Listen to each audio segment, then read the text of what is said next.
السلام علیکم ورحمۃ اللہ وبرکاتہ۔ نحمده ونصلی علی رسوله الکریم، اما بعد،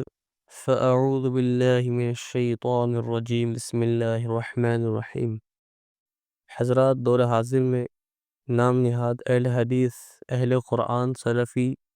اور دیوبندی وہابی لوگ حضور صلی اللہ تعالی علیہ وسلم پر یہ اعتراض کرتے ہیں معاذ اللہ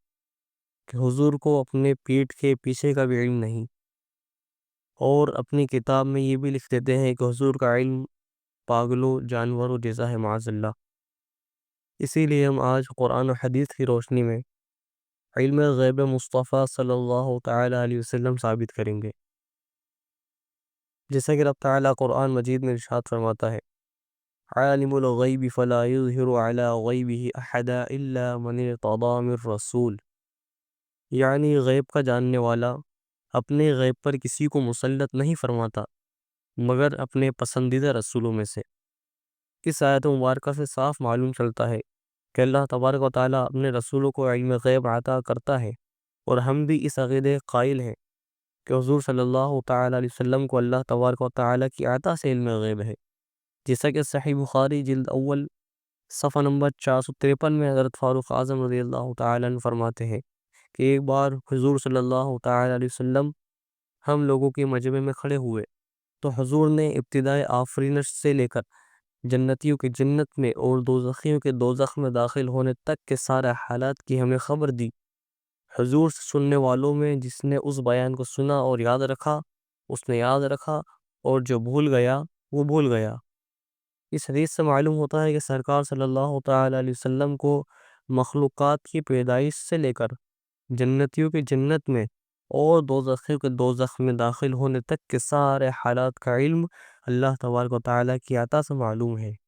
اور علم غیب مصطفیٰ صلی اللہ تعالی وسلم کے متعلق صحیح مسلم جلد دوم صفحہ نمبر 390 میں آتا ہے: حضرت ابو زید یعنی عمر بن اخطاب انصاری رضی اللہ تعالی عنہ فرماتے ہیں کہ حضور صلی اللہ تعالی وسلم نے ہمیں فجر کی نماز پڑھائی اور منبر پر تشریف لے گئے، پھر ہمارے سامنے خطبہ فرمایا یہاں تک کہ ظہر کی نماز کا وقت ہو گیا، پھر منبر سے تشریف لا کر نماز پڑھائی، اس کے بعد منبر پر تشریف لے گئے، پھر ہمارے سامنے خطبہ فرمایا یہاں تک کہ عصر کی نماز کا وقت آ گیا، پھر منبر سے اتر کر نماز پڑھائی، اس کے بعد منبر پر تشریف لے گئے یہاں تک کہ سورج ڈوب گیا۔ تو اس تقریر میں جو کچھ ہوا اور جو کچھ ہونے والا ہے تمام واقعات کی حضور نے ہمیں خبر دی، تو ہم لوگوں میں سب سے بڑا عالم وہ شخص ہے جسے حضور کی بتائی ہوئی خبریں زیادہ یاد ہے۔ تو معلوم ہوا کہ حضور صلی اللہ تعالی وسلم کو ما کان و ما یکون کا علم ہے اللہ تبارک و تعالیٰ کی عطا سے، یعنی آپ گزرا ہوا اور آنے والے کے تمام واقعات کو جانتے ہیں اللہ تبارک و تعالیٰ کی عطا سے، یعنی حضور نے اللہ تبارک و تعالیٰ کی عطا سے جو علم جانا، آپ نے وہ علم صحابہ کرام کو ہی بتایا کہ کیا ہوا اور کیا ہونے والا ہے۔ صحیح مسلم جلد دوم صفحہ نمبر 390 میں حضرت ثوبان رضی اللہ تعالیٰ عنہ نے کہا کہ حضور صلی اللہ تعالیٰ علیہ وسلم نے فرمایا کہ اللہ تعالیٰ نے میرے لیے زمین سمیٹ دی تو میں نے مشرق سے مغرب تک زمین کا تمام حصہ دیکھ لیا۔ اس حدیث سے معلوم ہوتا ہے کہ پورب سے پچھم تک، اتر سے دکن، زمین کا ہر حصہ، ہر خطہ حضور صلی اللہ تعالی وسلم کی نگاہ کے سامنے یکساں ہے۔ اور سنن ابو داؤد جلد دوم صفحہ نمبر 582 میں آتا ہے: حضرت حذیفہ رضی اللہ تعالی عنہ نے کہا کہ خدا تعالی کی قسم میں نہیں کہہ سکتا، میرے ساتھی بھول گئے ہیں یا بھول جانے کا اظہار کرتے ہیں، آج سے دنیا کے ختم ہونے تک جتنے فتنے انگیز لوگ پیدا ہوں گے جن کے ساتھیوں کی تعداد 300 سے زائد ہوگی، خدا تعالی کی قسم حضور نے ہمیں ان کا نام، ان کے باپ کا نام اور ان کے خاندان کا نام سب کچھ بتا دیا۔ سبحان اللہ۔ تو معلوم ہوا کہ حضور کا علم تمام کلیات کو گھیرے ہوئے ہے،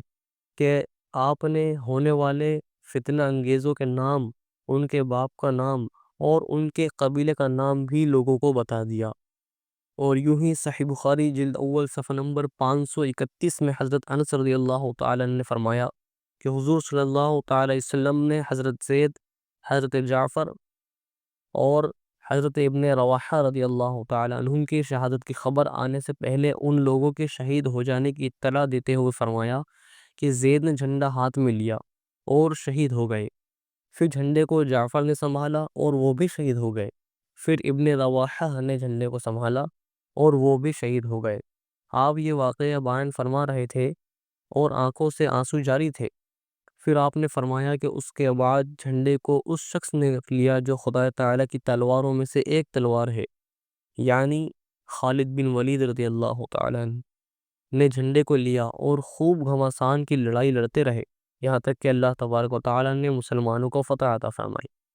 اس سے صاف ظاہر ہوتا ہے کہ ساری دنیا کے حالات حضور کی نگاہ کے سامنے ہیں کہ جنگ موتا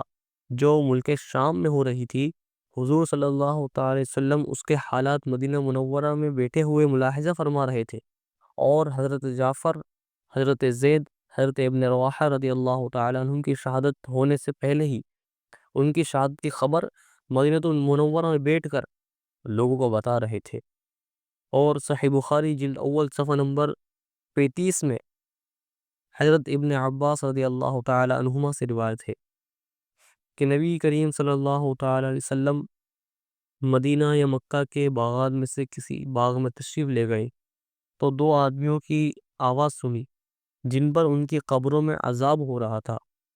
تو آپ نے فرمایا ان دونوں پر عذاب ہو رہا ہے مگر کسی بڑی بات پر نہیں۔ پھر فرمایا ہاں، خدا تعالیٰ کے نزدیک یہ ایک بڑی بات ہے، ان میں سے ایک تو اپنے پیشاب سے نہیں بچتا تھا اور دوسرا چولی کیا کرتا تھا۔ پھر آپ نے کھجور کی ایک تر شاخ منگوائی اور اس کے دو ٹکڑے کیے اور ہر ایک کی قبر پر ایک ایک ٹکڑا رکھ دیا۔ حضور صلی اللہ تعالی وسلم سے عرض کیا گیا، یا رسول اللہ صلی اللہ تعالی علیہ وسلم، یہ آپ نے کیوں کیا؟ آپ نے فرمایا جب تک یہ شاخیں خشک نہ ہوگی ان دونوں پر عذاب کم رہے گا۔ حضور کی نگاہ کے لیے کوئی چیز آڑ بن ہی نہیں سکتی، یہاں تک کہ زمین کے اندر جو عذاب ہوتا ہے اسے بھی حضور ملاحظہ فرماتے ہیں۔ حضور مخلوقات کے ہر کھلے اور چھپے کام کو دیکھ رہے ہیں اللہ تبارک و تعالیٰ کی عطا سے، اور حضور صلی اللہ تعالی وسلم کے لیے کوئی چیز آڑ بن ہی نہیں سکتی، یعنی حضور پیٹھ کے پیچھے بھی یکساں دیکھتے۔ بخاری جلد اول صفحہ نمبر 102 کے الفاظ ہے، حضرت ابو ہریرہ رضی اللہ تعالی عنہ نے کہا کہ حضور صلی اللہ تعالی وسلم نے فرمایا، کیا تم یہ سمجھتے ہو کہ میرا قبلہ یہ ہے؟ بخدا مجھ پر نہ تمہارا خشوع پوشیدہ ہے اور نہ رکوع،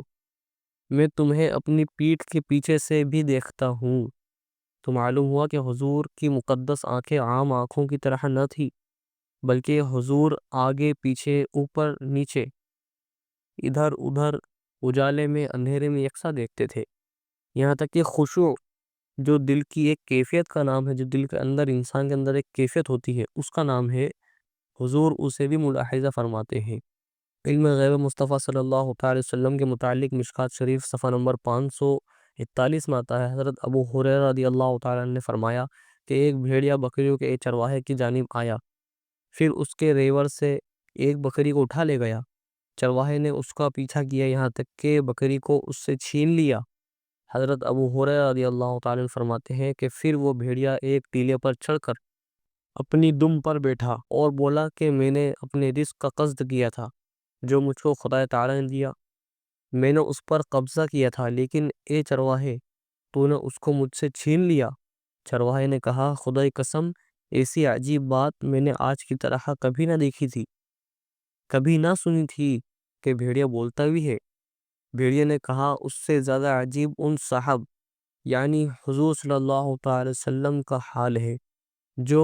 سنگستانوں کے درمیانی نخلستان یعنی مدینہ میں تشریف فرما ہو کر تم لوگوں سے ان تمام غیبی واقعات کو بیان کر رہے ہیں جو گزر چکے اور جو واقعات تمہارے بعد ہونے والے ہیں ان کو بھی بتاتے ہیں۔ حضرت ابو ہریرہ رضی اللہ تعالیٰ عنہ فرماتے ہیں کہ وہ چرواہا یہودی تھا۔ بھیڑیے سے یہ بات سن کر حضور صلی اللہ تعالی وسلم کی خدمت میں حاضر ہوا، واقعہ بیان کیا اور مسلمان ہو گیا۔ اب یہ بات تو جانوروں کو بھی معلوم ہے، جانوروں کا بھی عقیدہ ہے کہ حضور صلی اللہ تعالی وسلم کو ما کان و ما یکون کا علم ہے، لیکن عقل کے اندھوں وہابیوں کو نہیں معلوم۔ بہرکیف مشکوٰۃ شریف صفحہ نمبر 543 میں آتا ہے، حضرت انس رضی اللہ تعالیٰ عنہ نے کہا، حضرت عمر رضی اللہ تعالیٰ عنہ نے فرمایا کہ حضور صلی اللہ تعالیٰ علیہ وسلم نے جنگ بدر سے ایک روز پہلے ہم لوگوں کو وہ تمام مقامات دکھا دیے تھے جہاں بدر کی لڑائی میں شریک ہونے والے مشرکین قتل ہوئے۔ چنانچہ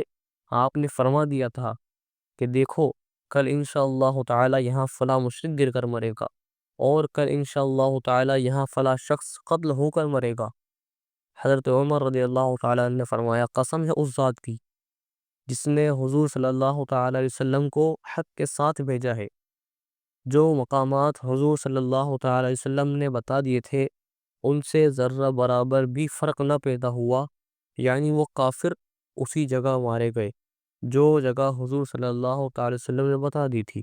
تو معلوم ہوا کہ حضور صلی اللہ تعالیٰ علیہ وسلم کو بھی ای ارض تموت کا بھی علم ہے۔ چنانچہ میدان بدر میں آپ نے فرما دیا تھا کہ انشاءاللہ تعالیٰ کل یہاں فلاں شخص قتل ہو کر مرے گا اور یہاں فلاں شخص گرے گا۔ پھر دوسرے روز حضور صلی اللہ تعالیٰ علیہ وسلم کے فرمان کے مطابق ہوا، یعنی جو مقامات آپ نے بتا دیے تھے ان سے ذرہ برابر بھی فرق پیدا نہ ہوا۔ اس سے صاف معلوم ہوتا ہے ان تمام احادیثوں سے اور قرآن پاک کی آیت سے کہ حضور صلی اللہ تعالی وسلم مظہر علم غیب ہے اللہ تبارک و تعالیٰ کی عطا سے، اور یہی اہل السنہ کا عقیدہ ہے۔ بے شک اب اللہ تبارک و تعالیٰ کی بارگاہ میں دعا ہے کہ اللہ تبارک و تعالیٰ عمل کی توفیق عطا فرمائے۔ وما علینا الا البلاغ۔ السلام علیکم۔